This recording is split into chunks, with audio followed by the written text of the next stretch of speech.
पर भी इतने गंभीर आरोप लगते हैं, लेकिन मामला दब जाता है। आखिरकार विजिलेंस की जो कार्रवाई है, जब सरकार ने कह दिया 1064 1064 नंबर पर आप कॉल कर सकते हैं, वहां पर कई सारी शिकायतें हैं, उसके बावजूद इतनी धीमी कार्रवाई क्यों?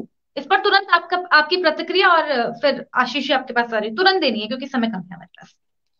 दुग्ध संघ के उस पद पर यदि कोई व्यक्ति बैठा है तो बिना नेतागिरी के तो बैठा नहीं, और बैठा है और वो कमा रहा है तो किसी को दे भी रहा होगा।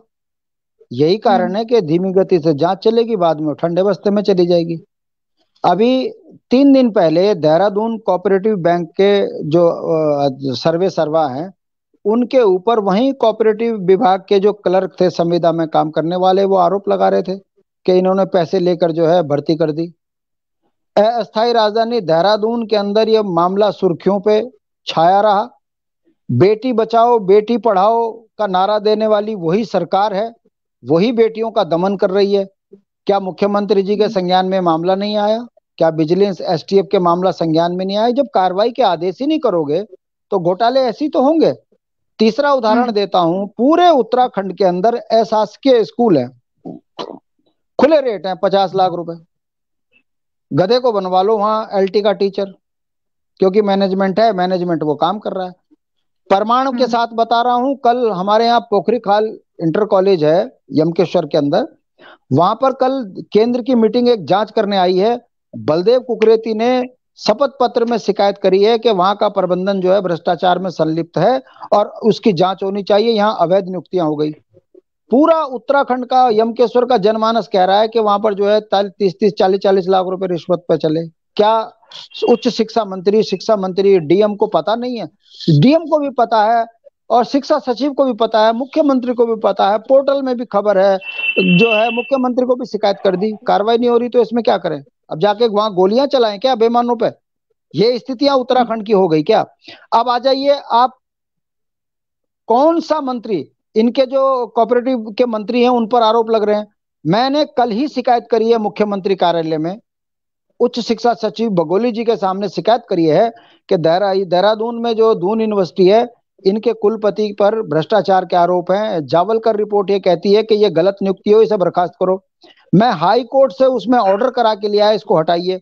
अगर सरकार हटा नहीं रही है तो इसमें मैं क्या करूं? झगड़े करूं?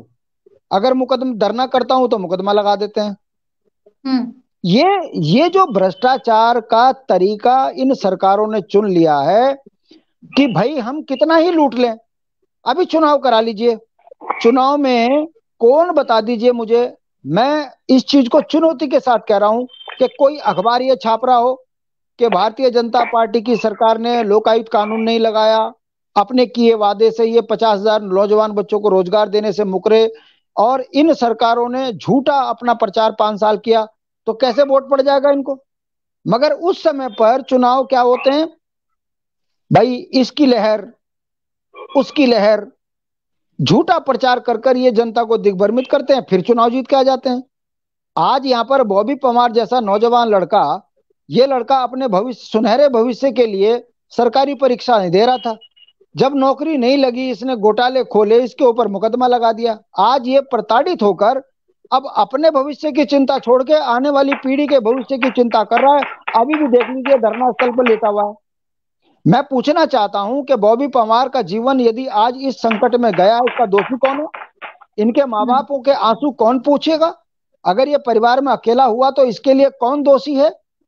मेरा कहने का मतलब है, आकंठ भ्रष्टाचार में डूबी सरकारों को आयोगों का संरक्षण है, वो चाहे चुनाव आयोग हो, उन पे भ्रष्टाचारियों का ठीक है। संरक्षण है, उद्योगपतियों का संरक्षण है। यही कारण है कि पैसे से सत्ता, सत्ता से पैसा, इस मंत्र ने आदमी के चरित्र को इतना गिरा दिया। जैसे हमारे आशीष भाई ने कहा कि अब गरीब के बच्चे की शादी नहीं हो रही, मगर जो जितना बेईमान है उसकी लड़की की भी और उसके लड़के की भी शादी हो रही। अरे भाई, बेईमानों को पालित पोषित किया जा रहा है।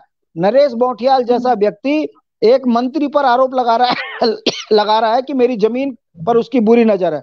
मंत्री का बयान नहीं आ रहा, जबकि मंत्री को कहना चाहिए था कि भाई भाई मेरे खिलाफ ऐसा मत करो, लो तुम्हें मैंने बिजली दिलवा दी, पानी दिलवा दी, तुम्हारी जमीन के लिए मैंने सरकार में सवाल खड़ा कर दिया, तुम्हारी जमीन है तो तुम्हें मिलेगी। मगर ना, इतने राजनीतिक बेशर्माई हो गई है कि एक नागरिक मूल निवासी आरोप लगा रहा है मंत्री पर, मंत्री चुप होने का बोलता रहे चुनाव तो मैंने जीतना है।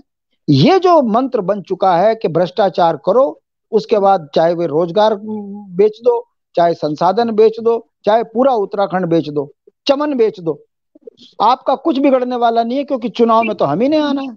पार्टियां ठीक है, जब तक ठीक है, ठीक है। जीतेंगी भट्ट जी, तब भट्ट तक भट्ट जी, उत्तराखंड समय की समय। स्थिति नहीं सुधरेगी।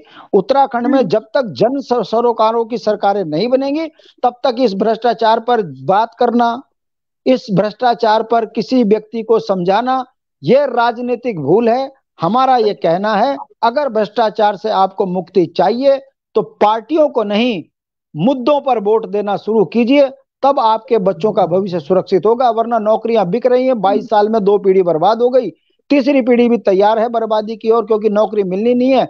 दिल्ली बंबई में 10-12 हजार रुपए की नौकरी से बच्चे पलने नहीं है, वंश हमारे बनने रुक गए, गांव में शादियां नहीं हो रही, जंगली जानवर बच्चे मार रहे। ऐसी स्थिति में 10-15 साल के अंदर उत्तराखंडियत खत्म हो जाएगी। बाकी रोते रहो आप और हम डिबेट करते रहे, मैं भी बूढ़ा हो गया हूँ, 35-40 साल हो गए मुझे भी सामाजिक सरोकारों से जुड़ते हुए। चुनावी मैदान में कूद के देखो, पैसा नहीं होता, लोग खड़ा होना साथ नहीं तैयार करते। जब तक जनता अपना नेता नहीं चुनेगी, तब तक उत्तराखंड से भ्रष्टाचार खत्म नहीं होगा। जब तक चुनाव आयोग सख्ती से सेना के दम पर अपने चुनाव नहीं कराएगा, तब तक लोकतंत्र में पूंजीपतियों का असर रहेगा। कभी अडानी, कभी अंबानी, कभी उत्तराखंड के ठीक है, तराजू ठीक वाले है, ठीक उत्तराखंड है। को लूटेंगे। ये लूट बंद नहीं होगी, ये मेरा अपना मानना है। ठीक है, आशीष सैनी जी, क्या उत्तराखंडियों ने भ्रष्टाचार को पचा लिया है? ये सवाल आपसे भी और उमा जी से भी। एक एक मिनट में आप दोनों लोग जो है इसका जवाब देंगे, क्योंकि समय हमारे पास कम है।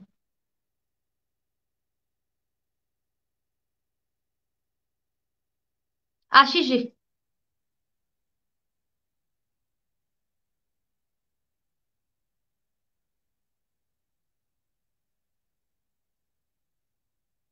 रखिए अपनी बात।